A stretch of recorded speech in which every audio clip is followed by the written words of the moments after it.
Hi everybody. Now, you may well be wondering whether it's worth hiring or renting a private server for DAYZ on console, whether that be PlayStation or Xbox. So what I want to do in this video is show you what you can customize, what you can do with a Nitrado custom server, private server for DAYZ on PS4 and Xbox. And at the moment, Nitrado are the only supplier of private servers. So we're kind of going through this learning stage about what this company is capable of and what sort of service we're going to get.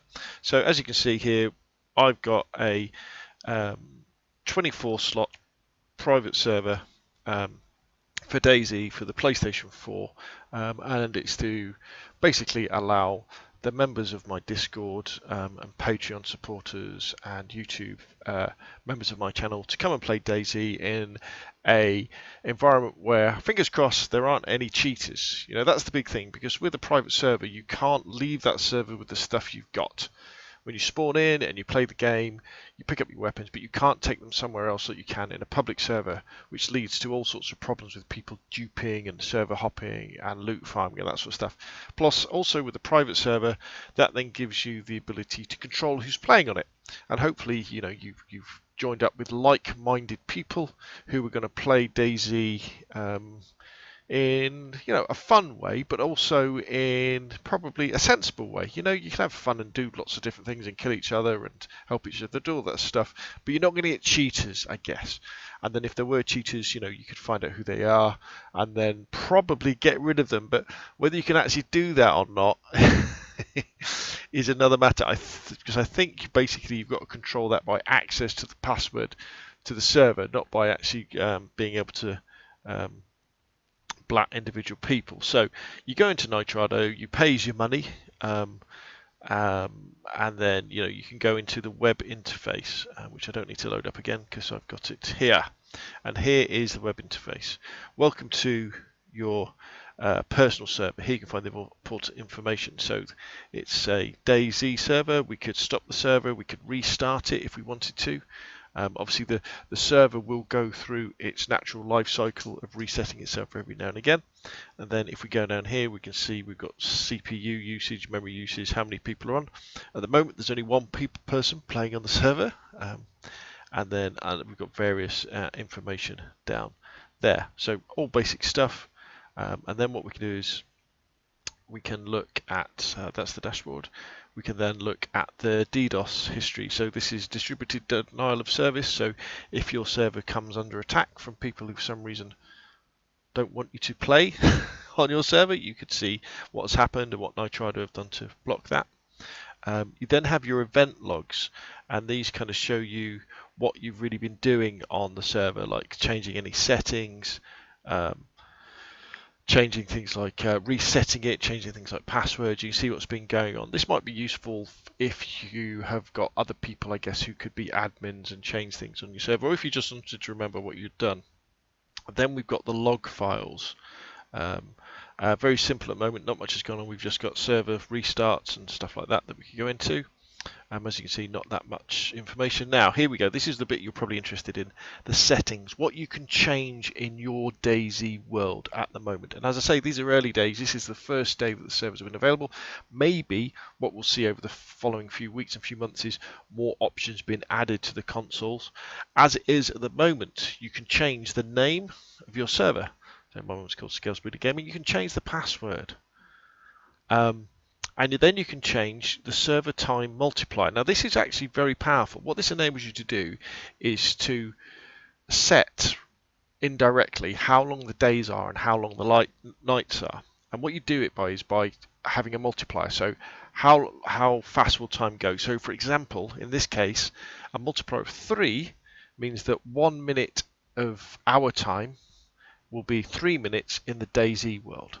Okay, and then you have the nighttime multiplier, which I've got at 30, which is also influenced by the server time multiplier.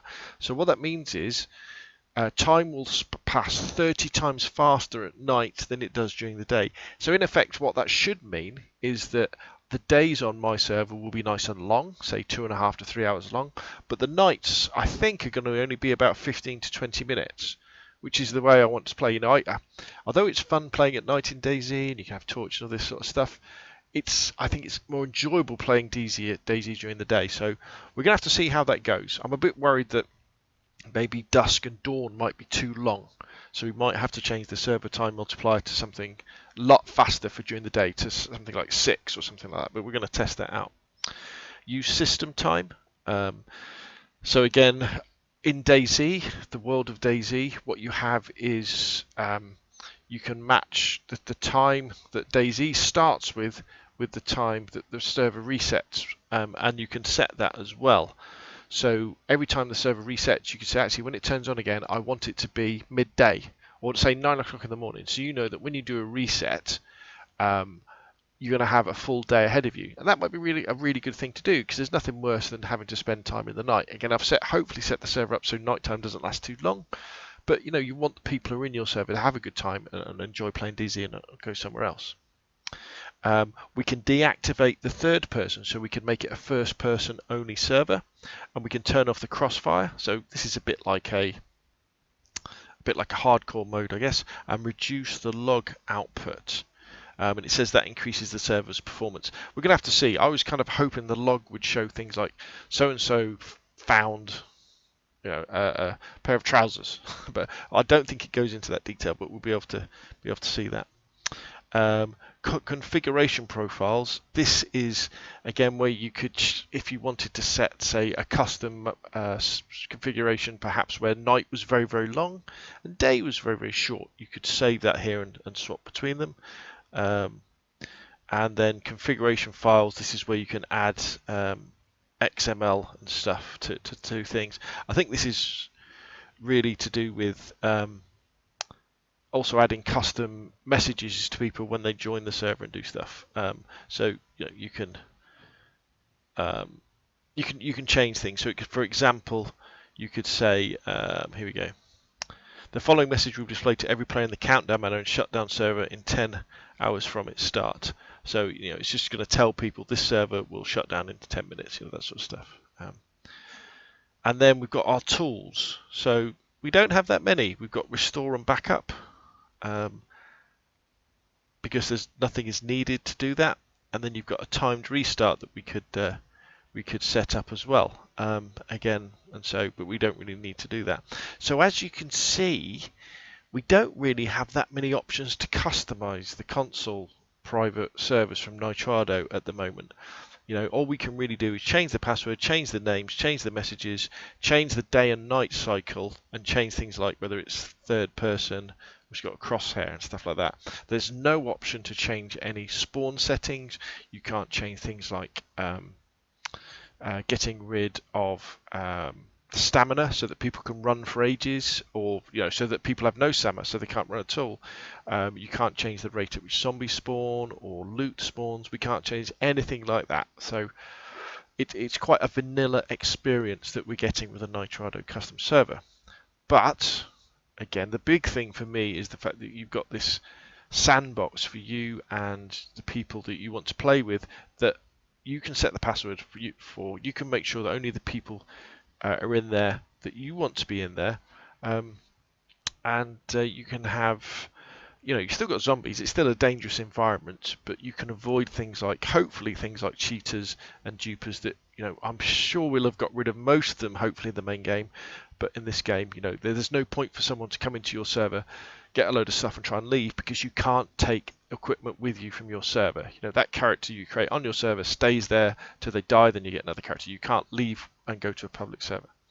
So there we go. Hopefully that is a little bit of good information for you about the Nitrado Xbox and PlayStation private servers. And I'd say gang together with some friends or people in your Discord or what community you have, and try one out for a month, see how it goes, see if you enjoy it, see if people use it, or whether people then start to migrate back to the public game, where they can get into a lot more bother, or whether people really enjoy having that vanilla experience in your private server. Anyway, that's enough from me. Put your questions and comments down below. If you enjoyed the video, hit like. If you want to see more of the same, press subscribe.